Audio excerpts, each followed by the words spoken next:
एक और नाकाम कोशिश हुई थी गुज़िश्ता हफ्ते, वो थी वुमेन्स रिजर्वेशन के नाम पर डीलिमिटेशन को बिल लाने की एक कोशिश हो रही थी। वुमेन्स रिजर्वेशन की बिल 2023 में ही मंजूर हो चुकी थी। अगर उसे लाया जाता तो वो कारामद होकर बिल साबित भी हो सकती थी, लेकिन ये मसला ये आया कि 544 में अगर 33% रिजर्वेशन चले जाते हैं तो तकरीबन 125 से 150 के करीब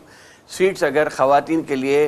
रिज़र्व महफूज हो जाती हैं तो फिर जो लोग आज उस पर बैठे हुए हैं वो लोग परेशान हो जाएंगे। तो हुकूमत ने, मरकज़ी हुकूमत ने या मोदी हुकूमत ने ये फ़ैसला किया कि डीलिमिटेशन के बिल को ख़वातीन बिल के साथ मिलाकर ऐसा लाया जाए कि 850 सीटों में की पार्लियामेंट हो जाएगी हिंदुस्तान में,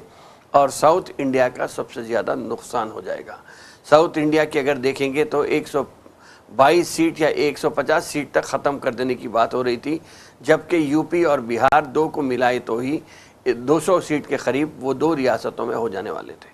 हिंदी हार्टलैंड जिसे कहा जाता है या काउ बेल्ट जिसे कहा जाता है, जहाँ पे बीजेपी काफ़ी ताकतवर नज़र आ रही है, वहाँ पर भी आहिस्ता आहिस्ता लोगों में ये एहसास हो रहा है कि अब मुस्लिम दुश्मनी से कुछ हासिल होने वाला नहीं है। हमारे परेशानी हमारे को ही झेलना है। हमारे जेब में जो नोट नहीं है वो इसी वोट के वजह से ही है, जो वोट डाल के हम बीजेपी को जिताए, आज बीजेपी की वजह से हमारे जेब में नोट ना होना भी बीजेपी की वजह से है। ये हिंदी हार्टलैंड में हो या काउ बेल्ट में हो या शुमाली हिंद की बात करेंगे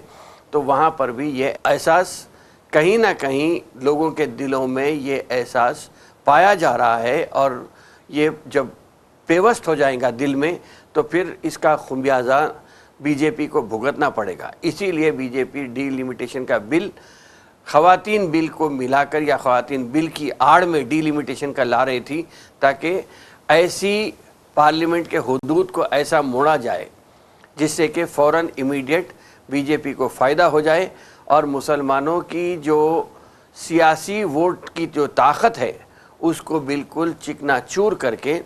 अब बिल्कुल उसे गैर अहम करार देते हुए ये कोशिश हो रही।